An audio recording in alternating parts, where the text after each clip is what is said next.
term. Term. Hello everyone. For today's video, we're going to add and subtract similar fraction. Okay, so first we have 3 over 12 plus 5 over 12.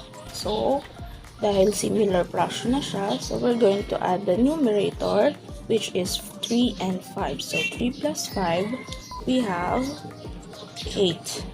And then, dahil same na siya ng denominator, so we're going to rewrite 12 here.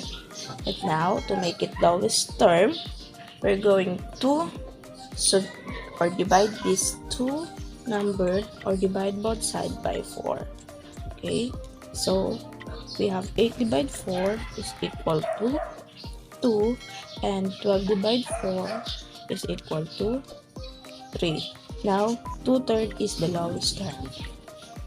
Next we have 6 and 3 over 10 plus 3 and 6 over 10. So the first one, we're going to add the whole number here.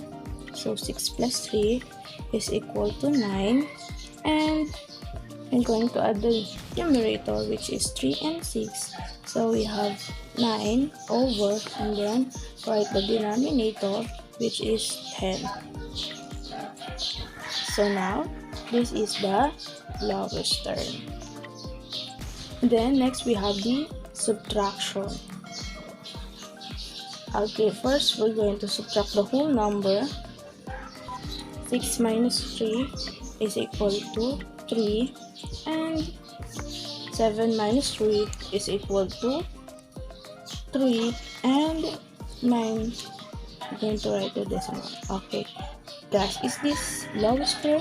No, it is not. Okay, so now we're going to divide both sides by 3 to make it lowest term. Okay, so we're going to rewrite the whole number here, and 3 divided 3 is equal to 1, and 9 divided 3 is equal to 3. So this is the lowest term. Now last one, we have 5 1/6 and 3 over 5 6. So that is equal to, okay, first we're going to subtract the whole number. So 5 minus 3 is equal to 2, and take a look. Okay, is it pwede ba natin i-subtract si 1 kay 5? So no. So what we're going to do? Okay, so first we're going to, we need to regroup this 1. Okay, so how? So yung 5 bawasan natin na isa, so magiging 4. Yung 1 na yun magiging, dahil ito ang denominator niya, so magiging 6 over 6. Okay, and then now we're going to add this fraction, or 1/6.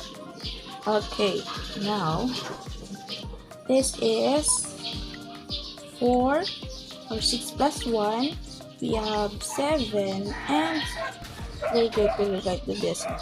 So from 5/16 magiging 4/1, or 4/7 over 6. Okay, now we're going to subtract 3, 5, and